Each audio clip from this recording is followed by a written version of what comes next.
Perandoria e shtufit, beton dhe pastrim parash kokainë. Në fund të viteve 80, ekonomia e Shqipërisë komuniste ishte në prag kolapsi. Sektori i ndërtimit, sidomos i atyre që konsideroheshin si pallate me punë vullnetare, pësoi gjithashtu një goditje thuajse fatale. Inxhinierët e ndërtimit në kushte ekstreme gjetën një zgjidhje as pak normale, përdorimin e shtufit. Kjo lëndë është një lloj guri i lehtë, i thërmueshëm dhe me shumë pore, me bazë iri vulkanik. Nuk ishte as pak normal për përdorimin masiv në pallate, por në kushtet ekstreme u përdor ky lloj materiali që nuk shërbente për asgjë. 30 vjet më vonë, dy vëllezër, Ilir dhe Kujtim Shtufi, synuan të sfidonin emrin e këtij materiali, duke ndërtuar një perandori betoni të vërtetë. Kompania e tyre kryesore, Nova Construction, të paktën në dekadën e fundit ka firmë në disa prej kullave dhe ndërtesave kryesore pranë qendrës së Tiranës. Por mallkimi i lëndës së panevojshme për ndërtim duket se shoqëroi aktivitetin e tyre ndërtimor. Në fillim të qershorit 2026, Ilir Shtufi u shpall në kërkim ndërkombëtar, ndërsa vëllai i tij, Kujtim Shtufi, u shndërrua në objektiv të kontrollit personal dhe të banesës. Ata dyshohen se kanë bashkëpunuar me grupe kriminale të trafikut ndërkombëtar të kokainës për të pastruar paratë e krijuara në mënyrë të palishme. Ajo që e bën edhe më interesante historinë penale të vëllezërve Shtufi është që problemet e tyre lidhen me dy hetime të ndryshme. Mbi Ilir Shtufin qëndron aktualisht një mas sigurimi arrest në burg në mungesë në ndyshimet se ka pastruar paratë e klanit të Arubës, me personazh kryesor Artur Sheun dhe Artur Koçekun. Ndërsa Kujtim Shtufi ka pritur as pak me dëshirë një kontroll të agjentëve të Byros Kombëtare të Hetimit në kuadër të një procedimi për një grup që trafikonte ndërkombëtarisht kokainë nga Amerika Latine drejt Evropës. Në krye të këtij grupimi, autoritetet hetimore kanë vendosur shpëtim Alion, një elbasanli që është rezident prej shumë vitesh në Dubai. Themelet e perandorisë Shtufi. Në dhjetor të vitit 2012, Ilir Shtufi, në atë kohë 39 vjeç, dhe vëllai i tij më i madh, Kujtimi, vendosin të themelojnë kompaninë e ndërtimit Nova Construction 2012. Në pak vite, emri i kompanisë po gjendej gjithnjëherë më shpesh në projekte mallore, kryesisht në Tiranë.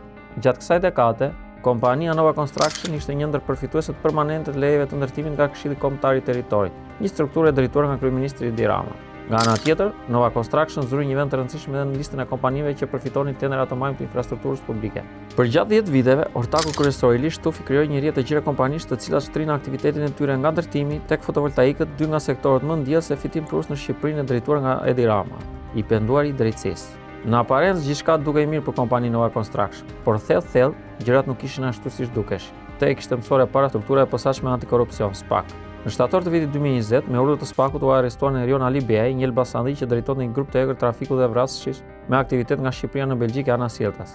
Ali Beaj, i njohur me Nufkon Krymi, vendosi të shndërrojë në një bashkëpunëtor të drejtësisë dhe shpalosi para prokurorëve një panoramë të errët bashkëpunimi mes krimit të organizuar dhe biznesit, sidomos atij të ndërtimit. Mes të tjerave, Erion Ali Beaj u dha prokurorëve të dhëna për mënyrën se si vepronte biznesmeni Ilir Shtufi. Ilir Shtufi ka pasur shumë borxhe, të cilat nuk i kthente dot. Ka nisur rrëfimin Krymi për ecurinë e sipërmarrjes së Nova Construction. Ai ka pasur probleme me shitjen e apartamenteve nga dy herë dhe se nuk kishte para për të shlyer detyrime për blerjen e lëndëve të para.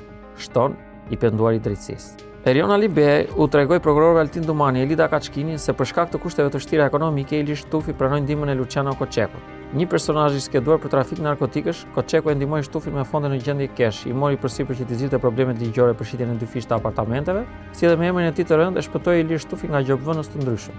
Ky ishte thelbi i rrëfimeve të Erion Ali Beaj, të cilat i dhan prokurorëve një panoramë fillestare mbi raportet e Ilir Shtufit me Luciano Koçekun. Megjithatë, ato deklarime kërkonin konfirmime të tjera.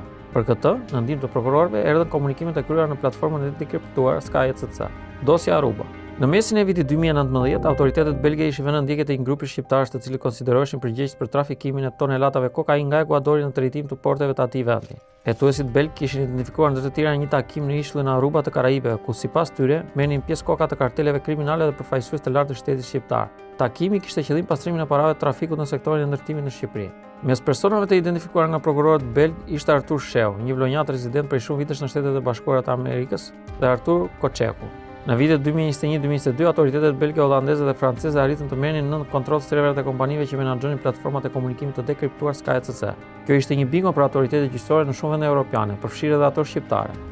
Në ardhësjet me mira komunikime mes grupeve kriminale, prokuroria e posaçme shqiptare ka evidentuar komunikime që lidhen me investimet në Shqipëri të ashtu quajtur klani Aruba. Nga verifikimi i tyre, prokurorët shqiptar kanë konfirmuar se Luciano Koçeku pastronte paratë e fituara nga tregtia nëpërmjet kompanive të ndërtimit të Ilir Shtufi.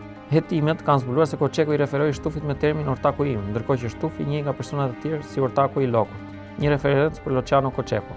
thuhet në dosjen e prokurorisë. Të dhënat e mbledhura gjatë hetimit krijuan bindjen e prokurorëve se Luciano Koçeku kishte investuar shumë të mëdha në gjendje kesh në investimet në ndërtim të kompanisë Nova Construction. Gjithashtu nga komunikimet në Sky CC dhe veprimet të tjera hetimore, prokurorëve u rezulton se Koçeku si dhe realisht i pronon disa prej ndërtimeve më të rëndësishme, për të cilat ishte marrë leja nga Ilir Shtofi. Prokuroria thotë se shumë të konsiderueshme parash janë investuar në Shqipëri dhe janë fshehur kryesisht pas subjekteve të lidhura me Ilir Shtofin, Nova Construction dhe LTD, me qëllim që Luciano Koçeku të mos rrezikonte pasurinë e tij në rast të ndonjë jetimi të mundshëm penal ose veprimeve për sekuestrimin e pasurive.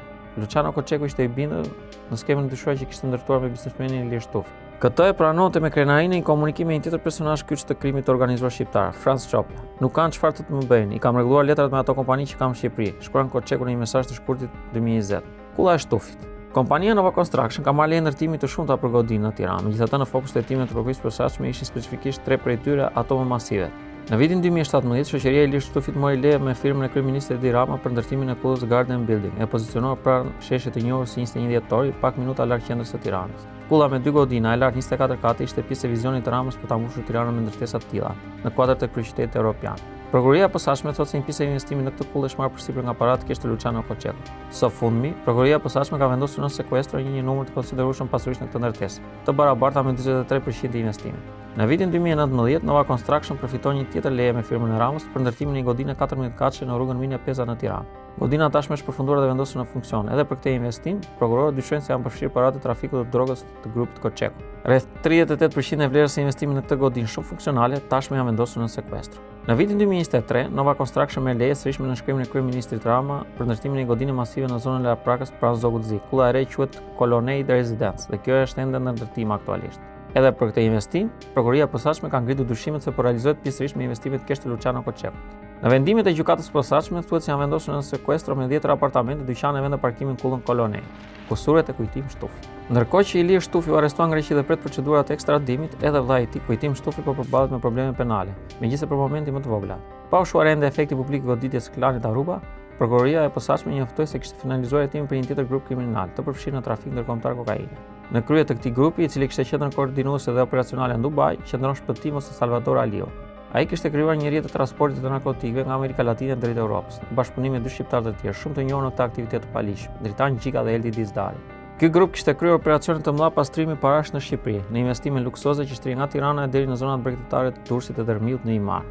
Prokurorët e kësaj çështje, drejtuesi i Spagut, Klodian Bravo e kolegja e tij Doloreza Musabedhiu janë treguar shumë diskret për t'i dhënë publikut informacione të detajuara për mënyrën se si ka vepruar ky grup për pastrimin e parave.